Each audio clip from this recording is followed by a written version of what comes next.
हिरे माझा मितवा मालिकेच्या आजच्या भागामध्ये आपण पाहणार आहोत. अर्णवने आता ईश्वरीला समजवण्यासाठी ईश्वरीच्या अंगाला हात लावलेला असतो.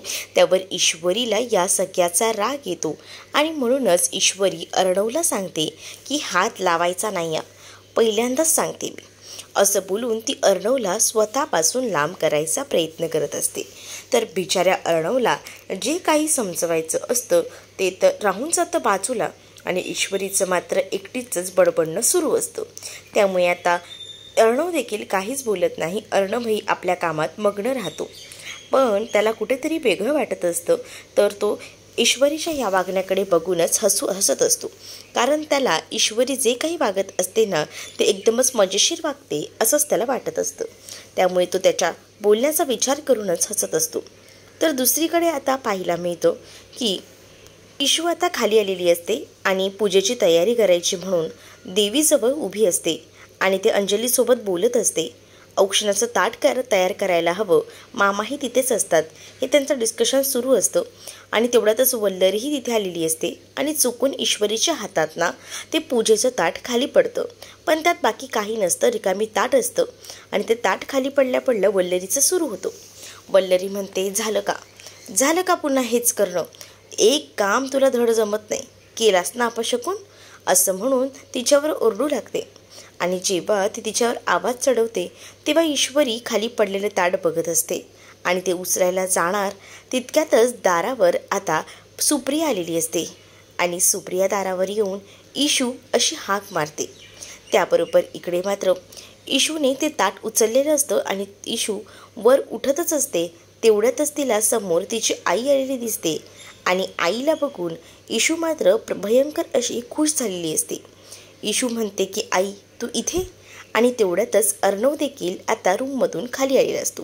आता वल्लरीला कळून गेलेलं असतं की नक्कीच सुप्रिया आलेली आहे आणि त्यामुळे वल्लरी जी आहे ती थोडीफार का होईना घाबरलेली असते. तर आता वल्लरी ही घाबरलेली असते आणि त्याच वेळेला आता वल्लरीचं लक्ष जातं. वल्लरी विचार करते की नक्कीच जे आहे ते काहीतरी गडबड आहे आणि म्हणूनच थोडासा विचारच वल्लरी करते आणि तिकडनं पळ काढत असते. सुप्रिया आल्याबरोबर अर्णव आणि ईश्वरी दारावर जातात आणि तिचं वेलकम करत असतात. तर दुसरीकडे वल्लरी ही तिकडनं पळ काढत असते. तर मामा तिला म्हणतात की वल्लरी कुठे चालली आहेस? विहीनबाई आल्या तर जरा बोल ना. मग वल्लरी थोडी नाही इथे थांबणार असते. वल्लरी म्हणते तुमच्या असतील त्या विहीनबाई, मला काही तुमच्या विहीनबाईंसोबत बोलायचं वगैरे नाही आहे. आणि असं बोलूनच ती तिकडनं पळ काढते. पण याबद्दल इकडे मात्र मामांना माहीत नसतं ना इकडनं वल्लरी का पळ काढत असते ती सुप्रिया आल्यावर. तर त्यानंतर मामाही दारावर जातात. कारण काही झालं तरी वल्लरी गेली तरीसुद्धा आलेल्या पाहुण्यांचं आदरातिथ्य करायला हवं ना. आणि त्याच वेळेला आता सुप्रियाला ईशू म्हणते की आई अशी कशी आलीस गं मध्येच, काही बोललीस पण नाही. तर इकडे अर्णवही म्हणतो काकू यायच्या आधी सांगायचं तरी होतं, मी गाडी पाठवली असती ना तुम्हाला. तर लगेचच सुप्रिया म्हणते काय जावई बापू इथल्या इथे यायला कशाला गाडी हवी आहे, आलीच की ना मी, असं बोलून ती आता आतमध्ये येते. आणि ती म्हणते की तुमच्याकडे देवी बसले घट बसलेत, मग मला असं वाटलं की घटामध्ये ना आमच्याकडे ना मुलीला वाण दिलं जातं, तेच वाण जरा देऊन येऊया, घट बसलेत ना, मग म्हणूनच मी इथे आले होते, असं देखील आता म्हटलं जातं. आणि जेव्हा या सगळ्या गोष्टी आई म्हणते ना तेव्हा मात्र इकडे ईशूच्या चेहऱ्यावर हसू आलेलं असतं. कारण आज कित्येक दिवसानंतर ईशू एकदम छान अशी हसत असते आणि हे अंजलीला सुद्धा समजतं. अंजलीला आता सुप्रिया म्हणते चालेल ना, मी आमच्याकडे अशी प्रथा आहे जर ती फॉलो केली तर. त्यावर आता अंजली म्हणते की काकू हे काही विचारणं झालं का? तुम्ही इतक्या आनंदाने तुमच्या मुलीसाठी एवढ्या गोष्टी घेऊन आलात, त्यातच खूप झालं ना, तुम्ही विचारताय काय, असं देखील आता म्हटलं जातं. आणि त्याच वेळेला मात्र आता इकडे तुम्ही या ना घरात, अशा काही ते दारावरच उभे आहे, असं अंजली बोलते आणि त्याचबरोबर सुप्रियाला घरात घेते. आता पहिल्यांदा पाया पडण्यासाठी देवी आईजवळ जाते. तर दुसरीकडे आता वल्लरी ही रूममध्ये जाते आणि ती खूप जास्त घाबरलेली असते. कारण आहे ना तिला ना आता कुठेतरी तिच्या भूतकाळाची भीती वाटत असते. पण तिनं आता ठरवलेलं असतं की ह्या भूतकाळाचाच वापर आपण अशा पद्धतीने करायचा जेणेकरून आपल्याला बऱ्याच गोष्टी आपल्या पद्धतीने सुरू करता येतील, चालू ठेवता येतील. आणि त्यासाठी त्यांचे प्रयत्न जे आहेत ते आता सुरू असतात आणि ते प्रयत्न कसे करायचे याचवरती आता विचार करत असते. म्हणजेच काय तर आता ती म्हणत असते की या बळजबरीच्या आलेल्या सूनबाई इतक्यात तरी घरात ना जाणार नाही, पण आता या बळजबरीच्या सूनबाईंचाच वापर करायला हवा आणि नक्कीच घरामध्ये रामायण करायला हवं असाच विचार आता मनात सुरू असतो, तो म्हणजे वल्लरीच्या. तर सुप्रिया आता देवीचे आशीर्वाद वगैरे घेते आणि त्यानंतर तिने मानाची म्हणून गणपती बाप्पाची मूर्ती आणलेली असते आणि ती मूर्ती आता ती इशूला देणार असते, कारण इशूसाठी तिनं वाण आणलेलं असतं आणि तिला गणपती बाप्पाच्या मूर्तीशिवाय दुसरं कोणतंही नवीन वाण नसू शकतं इशूसाठी, असा देखील आता विचार तिनं केलेला असतो. आणि त्याचसाठी गणपती बाप्पाची छोटीशी मूर्ती का होईना तिनं आता इशूसाठी आणलेली असते आणि इशूला ती गणपती बाप्पाची मूर्ती जेव्हा ती देते तेव्हा मात्र आता इशू प्रचंड खुश होते आणि इशू म्हणते, आई मला जी गोष्ट हवी होतीस ना ती परफेक्ट आणून दिलीस बघ.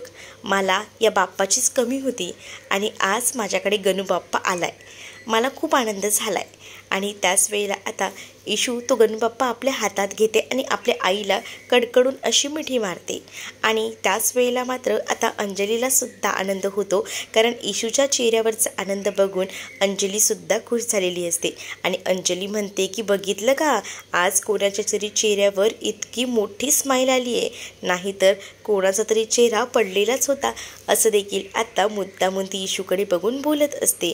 दुसरीकडे आता सुप्रिया अंजलीच्या नवऱ्याबद्दल विचारते, काय हो कधी येतील जावई बापू, अजूनही त्यांना कधीच पाहिलं नाही, लग्नातही पाहिलं नाही. तर त्यावेळेला अंजली म्हणते की काय ना ह्यांचं ना काम जरा जास्त दौऱ्याचं असतं ना, मग ते बाहेरच असतात, बऱ्याच लोकांना मदत करण्यामध्ये ते बिझी असतात. मग काय इकडे आता सुप्रियासुद्धा म्हणते की हो आमचे राकेशराव जे होते ना ते सुद्धा तसेच होते, अगदी तुमच्या राजेश रावांसारखे, म्हणजेच त्यांनाही तशीच कामं असायची, त्यांच्यात आणि ह्यांच्यात काहीच फरक नाही आहे. खरं तर ना कधीतरी त्यांच्याशी भेट तर घडवायचीच आहे. तर दुसरीकडे मात्र आता इकडे जी इशू असते ना ती आता म्हणत असते की आई आता जेव्हा जिजू येणार आहेत ना तेव्हा त्यांना तर मी सरळ सांगणार आहे की आमच्या अंजलीताईंना सोडून कुठेही जायचं नाही, तुम्ही इथेच राहायचं, काही झालं ना तरीसुद्धा, काही झालं तरी तुम्ही अंजलीताईंना सोडायचं नाही, कारण आता त्यांच्या पोटात बाळ आहे, तुमच्यावर खूप मोठी जबाबदारी आहे, असं देखील मी त्यांना सांगणारच आहे, असं आता इकडे इशू जी आहे ती बोलत असते. अर्णवला मात्र हे सगळं ऐकूनच ना धक्का बसलेला असतो, कारण अर्णवला माहिती असतं की काय आहे आणि काय नाही ते. अर्णवला या सगळ्याची जाणीव असते, पण या इशूला नसते. पण इशू ना काही पण बडबडत असते आणि ती म्हणत असते की ती स्वतः त्या राजेशसोबत बोलणार आहे आणि अंजलीच्या नवऱ्याला ती इथं थांबवून घेणार आहे, का तर अंजलीसाठी आणि बाळासाठी. तर सुप्रिया म्हणते की हो हो तू तसंच कर आणि अंजलीला सुद्धा हसू येतं, कारण इशू या सगळ्या गोष्टी राकेशसोबत करणार असते आणि ती स्वतःहून सांगते सुद्धा की आमचं काही ऐकत नाहीत, पण तुझं नक्कीच ऐकतीला, तू एकदा बोलून बघ, असं अंजली देखील म्हणते. तर इकडे ना राकेश ना ते रस्त्यावर असे पत्ते खेळणारे लोक असतात ना त्यांच्यासोबत जाऊन ना डाव खेळत असतो पत्त्यांचा आणि त्यामध्ये ना त्याला एक डाव जिंकल्याने पैसे मिळालेले असतात. मग काय ते पैशांची सोय झाल्यामुळे त्याला आता तिकडनं सटकायचं असतं, पण ती मुलं ना त्याला सोडत नसतात. ती बोलतात की नाही नाही तुला आम्ही असंच जाऊ देणार नाही आणि असं बोलून त्याला पकडत असतात. तर तो मात्र काही ऐकत नसतो आणि त्याच वेळेला मात्र आता जी माणसं असतात ना ती मात्र आवाज चढवत असतात की ए गपचूप खेळतोयस का तुला दाखवू, असं बोलून आवाज चढवत असतात. पण तो म्हणतो की ऐका ना जरा, मला ना पैशांची गरज होती आणि तसंही ना माझ्या आईला काही औषधं घेऊन जायचेत आणि इथे मला पैसे भेटलेत तर मी त्याचा वापर करू शकतो ना. पण ती माणसं त्याचं ऐकत नसतात. ती म्हणतात की नाही तुला आमच्यासोबत खेळावंच लागेल, असा कसा रे एकडाव खेळतोस, पैसे मिळाल्याबरोबर जातोस, असं बोलून ना त्याला ते खेळायला सांगतात. मग तो म्हणतो की ठीक आहे मी खेळतो, पण त्याच वेळेला ना आता तो त्यांना जोरात ढकलतो आणि तिकडनं निघून जातो, पळ काढतो तिकडनं. तर ती मुलंसुद्धा त्याच्या मागे आता पळ काढतात, कारण त्यांनासुद्धा त्यांचे पैसे इम्पॉर्टंट असतात. जसे राकेशला आता काहीच पैसे नसल्यामुळे ही कारनामे कामे करायचे सुचत असतात. तर त्याला आता पळताना पाटीलनं पाहिलेलं असतं. पाटील विचार करतो की हा राकेश इथे काय करतोय आणि लगेचच आता पाटीलने ठरवलेलं असतं की नक्कीच काहीतरी गडबड आहे, म्हणजे हा अजूनही इथेच मुंबईत आहे, मग आपल्याला या सख्याबद्दल सांगायला हवं असाच विचार जो आहे ना तो पाटील करू लागतो. आणि म्हणूनच पाटील जो आहे तो या सख्याबद्दल मामाला सांगायचं ठरवतो. इकडे मामा आणि त्याचसोबत अर्णव बोलत असतात. तर अर्णव जो आहे तो मामाला बोलत असतो की बघ ना, म्हणजे मामीला जे आहे ना ते माझ्याबद्दल खूप काही वाटतं, पण ईश्वरीबद्दल असं बोलल्यावरच इकडे मात्र आता मामाचा फोन वाजलेला असतो. तर मामा बोलतो की पाटीलचा फोन आला आहे. तर अर्णवही बोलतो की बघ ना पाटील काय म्हणतोय ते.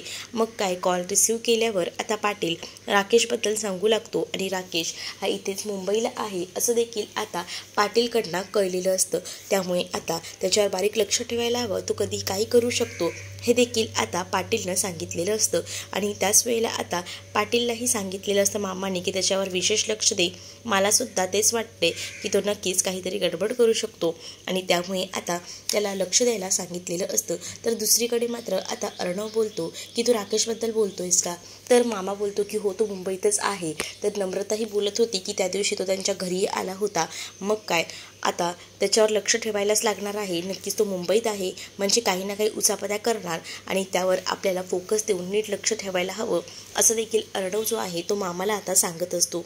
दुसरीकडे इशूने ती बाप्पाची मूर्ती आपल्या रूममध्ये नेलेली असते आणि तिथे असणाऱ्या टेबलवर ती मूर्ती तिने ठेवलेली असते. आजूबाजूला छान अशा फुलांचा वर्षाव केलेला असतो आणि त्यामध्ये तिने ती गणपती बाप्पाची मूर्ती ठेवलेली असते. समोर एक निरंजनसुद्धा ठेवलेलं असतं आणि त्यामुळे ती आता गणूबाप्पाजवळ उभी असते. गणूबाप्पाला म्हणत असते की बाप्पा मला खरंच या घरात तुझी उणीव भासत होती, पण आज फायनली तू माझ्यासोबत आहेस हे मला खूप आवडलेलं आहे. पण या घरात आहे ना मी लग्न करून आली तेव्हापासून आजीला मी पटतच नाही आहे, म्हणजे आजीला माझ्याबद्दल वेगळंच काहीतरी फिलिंग येत असतं. माझ्याशी त्या नीटही बोलत नाही, त्यामुळे मला ना या सगळ्याशी लढण्यासाठी बळ दे. आणि सोबतच आता ती हे देखील म्हणत असते की आमच्या घरात एक भडकूचंद आहे म्हणजेच अर्णव सर, त्यांनासुद्धा जरा सद्बुद्धी देता आली ना तर प्लीज जरा देशील का असं देखील आता ती म्हणत असते. आणि तेवढ्यातच ना मागे अर्णव आलेला असतो. अर्णव आता हे सगळं बोलणं ऐकतो. त्याबरोबर अर्णव तिला म्हणतो की काय गं, गणपती बाप्पाला जर ऐकायला आलं असतं ना आणि गणपती बाप्पाला बोलताही आलं असतं ना तर बाप्पाने ना सरळ म्हटलं असतं की बस झाली हा तुझी बडबड असं म्हटलं असतं बाप्पाने. आता ही गोष्ट ऐकल्यानंतर इशूला राग येतो. इशू म्हणते की त्या गणूबाप्पाचं आणि माझं कनेक्शन आहे ते आमचं आम्ही ना बघून घेऊ, तू उगाच यामध्ये पडू नका असं देखील आता ती अर्णवला म्हणू लागते. तर अर्णव देखील कुठे शांत बसतोय. अर्णवही बोलत असतो की तू ज्या काही गोष्टी बोलत होतीस ना गणूबाप्पाला त्या सगळ्या मी ऐकलेल्या आहेत आणि त्यामुळे एवढ्या सगळ्या गोष्टी गणूबाप्पासोबत शेअर केल्यावर सगळ्याच गोष्टी मिळतात असं नसतं. त्यावर मात्र आता इशू म्हणत असते की माझं वेगळं म्हणणं आहे, माझं जे काही मत आहे ते माझा गणूबाप्पा ऐकतो आणि मला त्याच्यासोबत शेअर करायलासुद्धा आवडतं आणि सगळ्या काही गोष्टी माझ्या गणूबाप्पा ऐकतोच हे देखील आता इशू जी आहे ती अर्णवला बोलू लागते. दुसरीकडे मात्र आता अर्णव जो आहे तो म्हणू लागतो की माझी परमिशन घेतली होतीस का. तर ईश्वरी म्हणते कसली परमिशन, कशाबद्दल बोलताय. तर आता या सगळ्याबद्दल बोलल्यानंतर मात्र आता इशूला अर्णव बोलतो की तू गणूबाप्पाला माझ्या रूममध्ये विराजमान केला आहेस, पण यासाठी तू माझी परवानगी घ्यायला हवी होतीस आणि तू ती परवानगी घेतली नाहीस असं देखील आता म्हणू लागतो. आणि ज्या वेळेला आता तो हे सगळं काही म्हणतो ना तेव्हा मात्र आता ईश्वरी म्हणत असते की ही रूम माझी आहे तर मग मी ठेवणार नाही का माझ्या रूममध्ये बाप्पांना. मग तर तू मला नवरा मानायला लागली आहेस, तर म्हणजे ही रूम तू मानायला लागलीस याचा अर्थ तू माझा नवरा म्हणून स्वीकार केला आहेस. तर त्यावर इशू म्हणते की हो तुमचा काहीतरी गैरसमज होतोय, असं काहीच नाही आहे, तुम्हाला वेगळंच काहीतरी वाटतंय.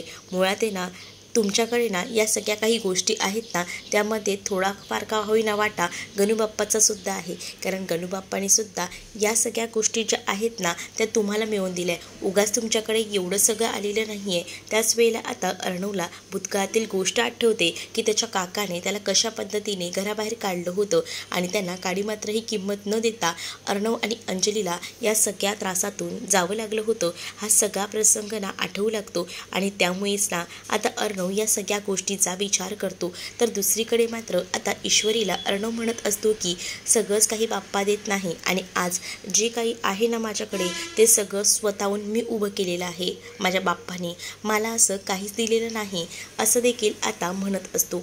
तर ज्या वेळेला आता या सगळ्या गोष्टी अर्णव म्हणतो त्यावेळेला ईश्वरी म्हणते की हो हो, तुम्हाला जराही क्रेडिट बाप्पाला द्यायचं नसेल, सगळं क्रेडिट स्वतःलाच घ्यायचं असेल ना, पण हा तुमचा ना गैरसमज आहे.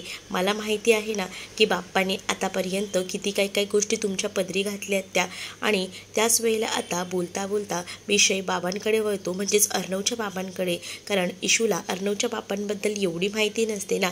इशू आपली बोलून जाते. इशू म्हणत असते की तुम्हाला काही डायरेक्ट थोडी मिळाले. अर्णव म्हणतो जे काही केलंय ना ते मी माझ्या वयावर केले, मला कोणाची साथ नव्हती. तेवढ्यातच बाबांचा विषय निघाल्याबरोबर अर्णवला इशूचा राग येतो आणि अर्णव इशूला म्हणतो की आज तू ह्या माणसाचं नाव काढलेस या घरात, पुन्हा नाव काढू नकोस आणि मला आवडणारही नाही हा त्याचं नाव काढलेलं.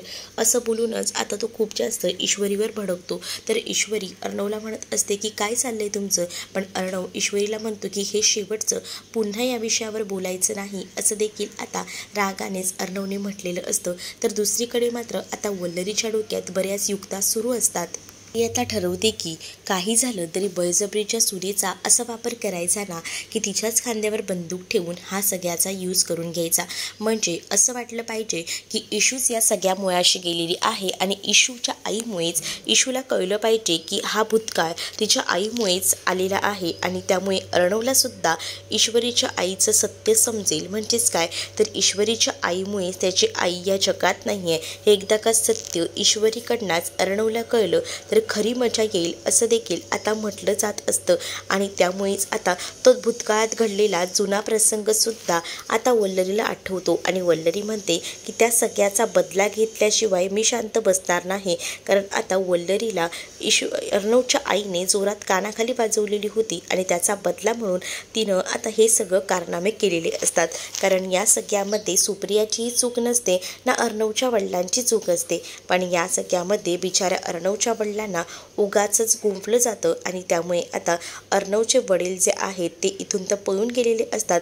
पण या सगळ्यामध्ये बिचाऱ्या अर्णवच्या आईने आत्महत्या केलेली असते आणि हे सगळं काही आहे ना ते आता आठवू लागलेलं असतं. आणि या सगळ्या गोष्टी जेव्हा आठवत असतात तेव्हा मात्र याचा बदला आपण घेऊ शकतो हे तर आता कळून गेलेलं असतं आणि त्याचसाठी याचा बदला घ्यायचा याचं प्लॅनिंग सुरू असतं.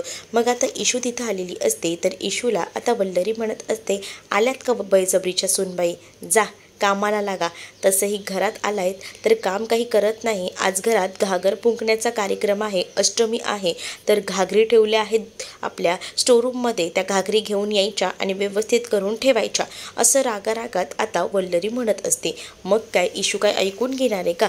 इशूसुद्धा तशीच आहे हुशार. इशू म्हणत असते की ओ तुम्ही ना हे सगळं ना मला प्रेमातही सांगू शकता, त्यामुळे हे बोलताना ना जरा प्रेमात बोला, म्हणजे तो टोन वापरा, तरच मी तुमचं काम करेन, नाहीतर मी काही कामं करणार नाही. डायरेक्ट इशू असं सगळं बोलून चांगलाच वल्लरीचा माज उतरवत असते. त्यावर वल्लरी आता प्रेमात बोलते, सुनबाई जा जरा स्टोर रूममध्ये जा आणि आपल्या त्या घागरी बघा हा बरं, आणि त्या घागरी घेऊन या बाहेर. बस चालेल का इतक्या प्रेमात, असं वल्लरी आता इशूला म्हणते. त्यावर इशू काहीच बोलत नाही आणि त्यानंतर इशू जी आहे ती आता तिकडनं जायला निघते. तर इशू आता जेव्हा तिकडनं निघून जाते तेव्हा मात्र आधीच वल्लरीने सगळं प्लॅनिंग करून ठेवलेलं असतं. म्हणजेच काय तर वल्लरीने आधीच सगळा गेम साधून ठेवलेला असतो. म्हणजे वल्लरीने त्या स्टोरूममध्ये जिथे घागरे ठेवलेले आहेत तिथे ती न्यूजपेपरचा एक चटकोर ठेवलेला असतो आणि त्याच्यामध्ये अर्णवच्या बाबांबद्दलचा खुलासा असतो की त्याने आत्महत्या केली, चारित्र्यावर संशय आला आणि त्यामुळे अर्णवच्या आईने आत्महत्या केली आणि ह्याला सर्वस्वी जबाबदार अर्णवचे बाबा आहेत. या सगळ्या गोष्टी त्या पेपरवर लिहिलेल्या असतात. आणि इथे आता जी इशू आहे ती इथे स्टोरूममध्ये पोचलेली असते. स्टोरूममध्ये पोचलेली इशू एकटीच बडबडत असते आणि म्हणत असते ते धड लाईटही नाही आहे. खरंच ना हे सगळं ना या वल्लरीप्रमाणेच आहे असं देखील ती म्हणत असते. माझ्यावर आवाज चढवत आहेत, मला सांगतात, मी काय ह्यांच्याकडे काय मुद्दामून घरात घुसले का? ह्यांच्या भाच्यानेच मला या घरात कसं आणलंय ना, एकदा जरा जाऊन विचारा त्याला, म्हणजे तुम्हाला समजेल. मला काय हौस नव्हती तुमच्या घरात यायची, असं इशू एकटीच ना बडबडत असते त्या वल्लरीला उत्तर देत. आणि त्यानंतर ती म्हणत असते, ह्यांना काय वाटलं मी काय ह्यांची लावण्य आहे का यांचं सगळं ऐकायला, या बोलतील आणि सगळं ऐकून घ्यायला, असं देखील ती म्हणत असते. यांना तर ना एकदा तर मी दाखवणारच आहे, असं देखील काहीसं आता तिचं बडबड होत असते आणि ती या सगळ्याबद्दल बोलत असते. आणि तेव्हाच ना इशूला समोर ना त्या घागरी दिसतात. इशू म्हणते, फायनली दिसल्या बाबा घागरी, आता या घागरी घेते आणि बाहेर जाते. मग काय इशू त्या घागरी घ्यायला गेलेली असते आणि तिथं त्या घागरी ठेवलेल्या असतात. त्या एका घागरीच्या खाली ना तो पेपर असतो, ज्या पेपरवर ही बातमी असते. आणि ती मुद्दामून ना या सगळ्याची मांडणी जी आहे ती खरं तर वल्लरीनं केलेली असते. वल्लरीला आता ईश्वरी समोर हे सत्य यावं असं वाटत असतं आणि त्याचसाठी तिने आता या सगळ्या गोष्टी करून आणलेल्या असतात. तर काय इथे इशूने आता एक घागर उचललेली असते, तेवढ्यातच तो पेपर खाली पडतो. आणि जेव्हा तो पेपर खाली पडतो ना, त्यावर जी बातमी असते ती इशू वाचू लागते. आणि इशूला तेव्हा कळतं की त्या बातमीवरून वाचून की काहीतरी नक्कीच गडबड आहे. आणि त्यानंतर मात्र इशू जो आहे तो पेपर इतका लक्ष देत नाही. इशूने तो पेपर तर ना आता तिथून घेतलेला असतो हातात आणि तो पेपर ती बातमी वाचण्यासाठी तिने तो पेपर आपल्याबरोबर रूममध्ये आणायचं ठरवलेलं असतं. कारण त्या गोडाऊनमध्ये लाईट नसल्यामुळे तिला नीटही काही दिसत नसतं आणि त्यामुळेच ती ठरवते की नाही, आता हा पेपर घेऊन आपण इथून जायचं.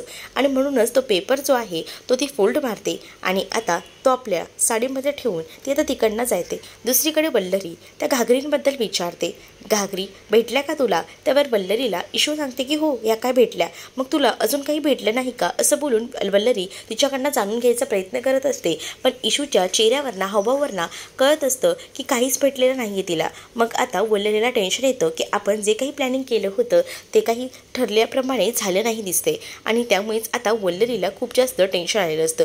दुसरीकडे आता तो कागदाचा जो पेपर असतो ना, तो पेपर जो आहे तो इथे आणून ईश्वरीने बेडरूममध्ये ठेवलेला असतो. आणि ती बातमी आता अर्णवच्या कानावर पडते. अर्णव हे सगळं पाहतो तेव्हा अर्णव इशूवर भयंकर चिडतो. अर्णव इशूला म्हणतो की तुझी हिंमत कशी झाली पुन्हा पुन्हा त्या गोष्टींचा माझ्यासमोर खुलासा करायची. तुला मी एकदाच सांगितलं आहे, माझ्या वडिलांबद्दल मला काहीच बोलायचं नाही ना मला काही विचारायचं, तरीसुद्धा तू सारखं सारखं तेच का करते? मी तुला बाकी कोणत्याही गोष्टीसाठी माफ करेन, पण या गोष्टीसाठी माफ करणार नाही. सॉरी मी सिंदूर. देखील रागारागात आता अर्णव जो आहे तो बोलत असतो. आणि जेव्हा अर्णव या सगळ्याबद्दल ईश्वरीसमोर बोलतो तेव्हा ईश्वरीही आता शांत राहते. तर तुम्हाला भाग कसा वाटला हे नक्कीच मला कमेंटमध्ये सांगा. आणि अशाच नवनवीन भागांसाठी आपल्या चॅनलला सुद्धा सबस्क्राईब नक्कीच करा. चला तर मग भेटूया पुढच्या भागात. तोपर्यंत टाटा बाय.